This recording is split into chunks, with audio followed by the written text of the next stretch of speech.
Hello guys, welcome back to our channel crack the SV exam. तो अभी हम जो चीज़ पढ़ेंगे वो हम पढ़ेंगे करंट अफेयर पढ़ेंगे, जिसमें हम अगस्त से दिसंबर तक पढ़ेंगे करंट अफेयर। बट अभी हम अगस्त से 2022 के करंट अफेयर पढ़ेंगे।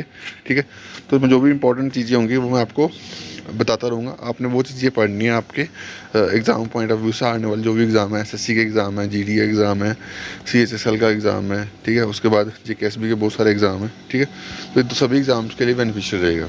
ठीक है, तो अब सबसे पहले आपको ये याद रखना है कि कॉमनवेल्थ गेम्स जो इस साल हुई हैं, इसमें इंडिया के कितने मेडल थे। 61 मेडल थे। इसमें 22 गोल्ड मेडल थे, 16 सिल्वर थे और 23 ब्रॉन्ज मेडल थे।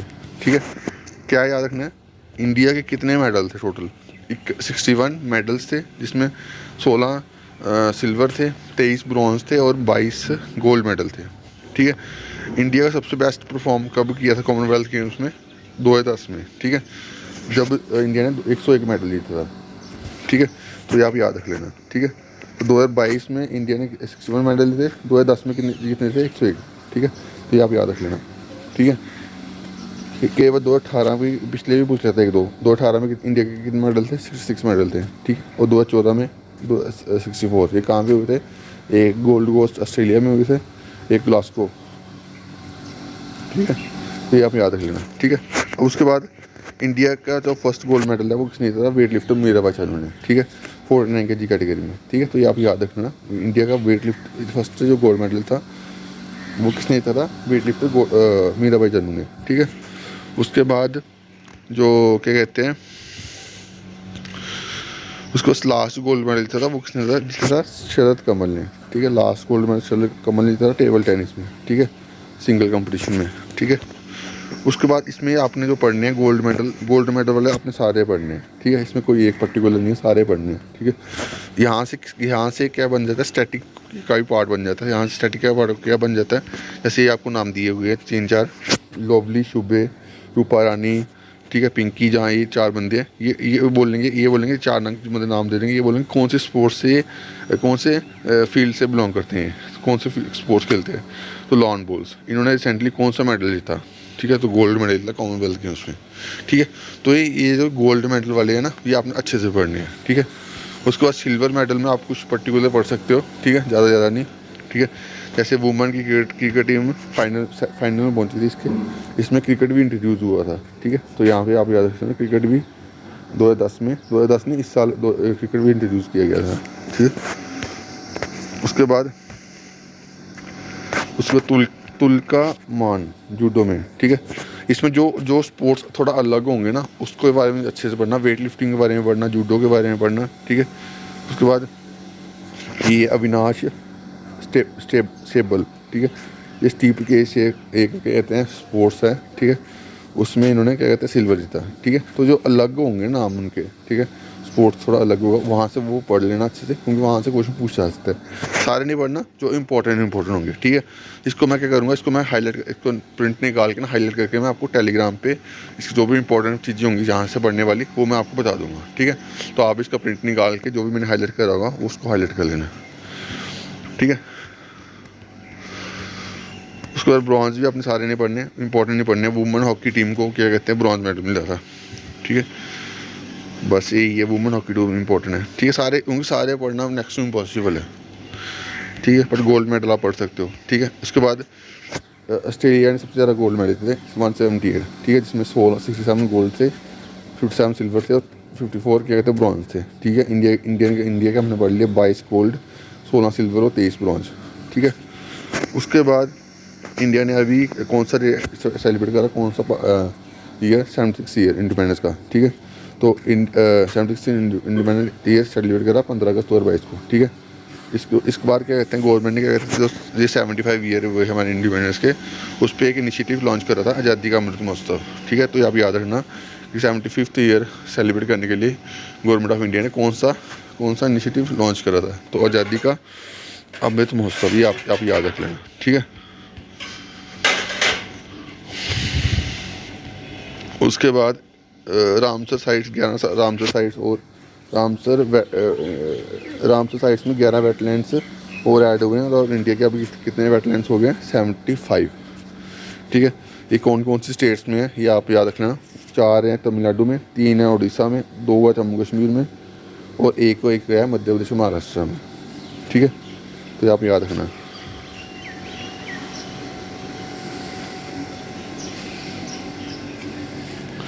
अभी इस साल क्या कहते हैं कितने रामसर साइट कितने साइट्स जो हैं as a Ramsar site declare करी हैं, 28 साइट्स। ठीक है, तो ये 11 जो नए ऐड हुए हैं इनके नाम और स्टेट्स कहाँ पे है ये आप याद पढ़ लेना। तामपारा लेक उड़ीसा में है, हीराकुंड रिजर्व उड़ीसा में है, अनुस्पा लेक ये कहाँ पे, ये भी उड़ीसा में है, 3 तो उड़ीसा में है। ठीक है, मध्य प्रदेश में यशवंत सागर एक मध्य प्रदेश में, इनको वेटलैंड्स डिक्लेयर किया गया।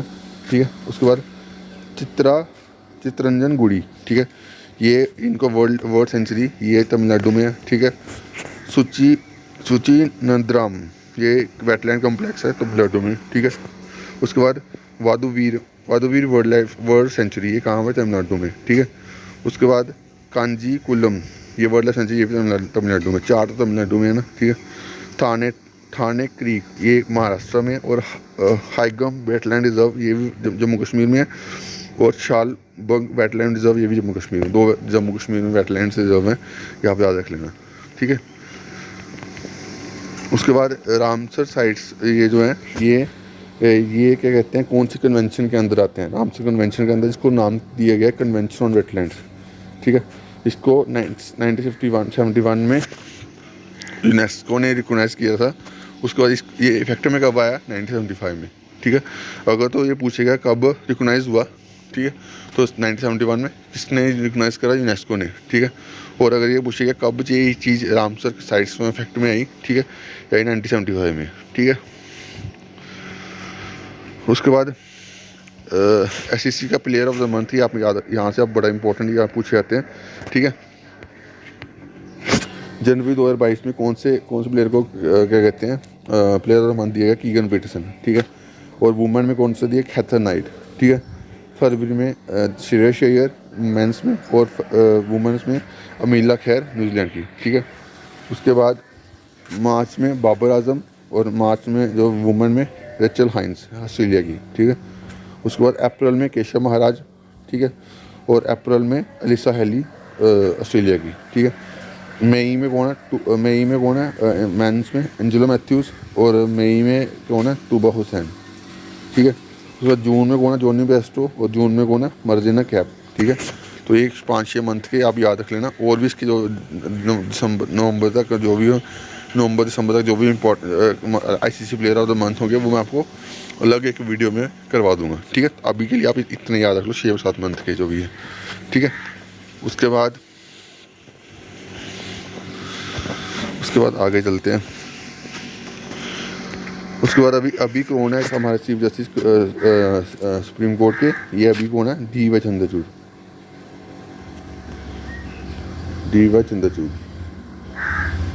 ये आप याद रखना। ठीक है, ये कौन से नंबर के हैं, DY चंद्रचूड़ 50 नंबर के हैं चीफ जस्टिस। ठीक है, अभी 49 नंबर के कौन थे, ये थे उदय उमेश ललित। ठीक है, उदय उमेश ललित 49 नंबर के थे, जो अभी क्या कहते हैं जो शॉर्टेस्ट टेन्योर में उनका क्या कहते हैं वो चीफ जस्टिस बने थे, वो कौन थे, उदय उमेश ललित, जो कि आई थिंक 27 अगस्त से बने हैं। क्या कहते हैं ये चीफ जस्टिस 27 अगस्त से, तो अभी क्या कहते हैं नवंबर मंथ में ये जो उदय उमेश ललित थे ये क्या कहते हैं इन्होंने रिज़ाइन दिया, और DY चंद्रचूड़ जो ऑफिशियली क्या कहते हैं 2 साल के लिए बनाए गए हैं। ठीक है, जो ये उमेश ललित थे टेम्परेरी बनाए गए थे। ठीक है,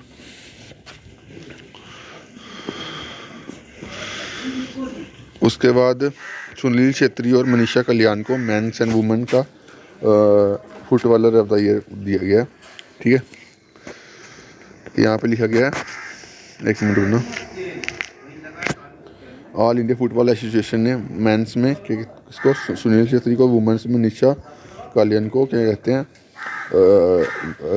मेंस और women cricketer of the women footballer of the year दिया गया। ठीक है, उसके बाद इमर्जिंग फुटबॉलर कौन है, विक्रम प्रताप सिंह। ठीक है, और वुमेन में कौन है, मार्टिना थोकचुम।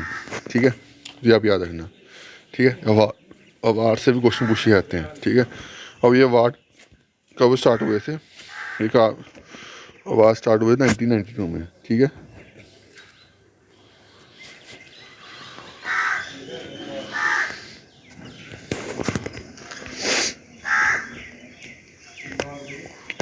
उसके बाद जो लाइफ इंश्योरेंस कंपनी है हमारी, वो ब्रेक कर गई है फॉर्चून 500 लिस्ट में, ठीक है। फॉर्चून 500 लिस्ट में क्या कहते हैं इनका नाम, इसका ICC LSE का नाम आ गया, ठीक है। इसकी जो रेवेन्यू है वो है USD 97.26 बिलियन, ठीक है। और उसका प्रॉफिट कितना है 453.8 मिलियन, ठीक है। तो ये आप याद रखना। उसके बाद रामसर साइट्स हमने पढ़ ली हैं। और इंडिया ने क्या कहते हैं 10 रामसर साइट्स और ऐड करी हैं। वो ऊपर पड़ा था, वो वेटलैंड्स पड़े थे, और ये वो वेटलैंड, ये क्या है रामसर साइट्स हैं, ठीक है। 10 रामसर साइट्स हैं ऐड करी हैं। अभी करंटली काउंट कितनी है 64, ठीक है। इसमें से 6 जो है तमिलनाडु में है, एक जो है गोवा, कर्नाटका, मध्य प्रदेश और उड़ीसा में, ठीक है। जो रामसर साइट्स जो है कहाँ पे क्या कहते हैं फर्स्ट साइन हुई थी? रामसर एक जगह है ईरान में, ठीक है। ऐसे पूछ रहे थे रामसर क्या है? रामसर एक जगह है ईरान में, ठीक है, 1971 में, ठीक है। और ये साइन कब हुई थी? 1 फरवरी 1982 में, ठीक है। और ये वेटलैंड कौन कौन 10 से जो रामसर साइट्स डिक्लेयर करी है वो कौन सी है? ये कोंठुकुलम वर्ल्ड सेंचुरी तमिलनाडु में है, ठीक है। स्तोक्सा जॉर्ज ये कहाँ पे? उड़ीसा में, ठीक है। नंदा लेक ये कहाँ पे? गोवा में, ठीक है। उसके बाद गल्फ ऑफ मिनार ये कहाँ पे है? तमिलनाडु में, ठीक है। उसके बाद रंगाथित्तु ये कहाँ पे है? कर्नाटका में, ठीक है। विमनार वेटलैंड कम्प्लेक्स ये कहाँ पे? तमिलनाडु में, ठीक है। विलोद वर्ल्ड सेंचुरी ये भी तमिलनाडु में है, मैक्सिमम तमिलनाडु में ही है, ठीक है। 3 4 तो तमिलनाडु में ही है, ठीक है। उसके बाद सिरीपुर वेटलैंड ये कहाँ पे है? ये मध्य प्रदेश में है, ठीक है। उसके बाद विंथा वर्ल्ड सेंचुरी कहाँ पे? तमिलनाडु में, ठीक है। उसके बाद विद्या उदिया वर्ल्ड सेंचुरी कहाँ पे है? तमिलनाडु में। देखो कुछ वर्ड्स जो होंगे ना करंट अफेयर में, ऐसी चीज़ है कि आप देखो तमिलनाडु वाले नाम ही कुछ अलग रखते हैं, ठीक है। तो आपने उसको शॉर्ट फॉर्म में पढ़ लेना है, ये नहीं है कि पूरा आपको याद करने की जरूरत है, बस उसको शॉर्ट फॉर्म में पढ़ लो, ठीक है। तो ये आपके लिए इम्पोर्टेंट रहेगा, ठीक है। तो अभी के लिए इतना ही रखते हैं। बाकी इसको मैं थोड़ा सा पूरा और इसकी PDF जो है पढ़ूंगा, इसमें जो भी इम्पोर्टेंट होगा वो मैं आपको करवा दूंगा, ठीक है। हम जो इम्पोर्टेंट है ना पहले वो अच्छे से पढ़ेंगे सारा, ठीक है। उसको रिवाइज करेंगे, क्योंकि करंट अफेयर का सेक्शन है जिसको आप करंट अफेयर कोई भी सेक्शन कैसी है, कोई भी सेक्शन ले लो आप, अगर आप रिवाइज नहीं ना करोगे पीरियोडिक, ठीक है, तो आप भूल जाओगे, ठीक है। तो हमने ज़्यादा से ज़्यादा रिवाइज करना है ताकि हम कोई भी चीज़ ना भूलें, ठीक है।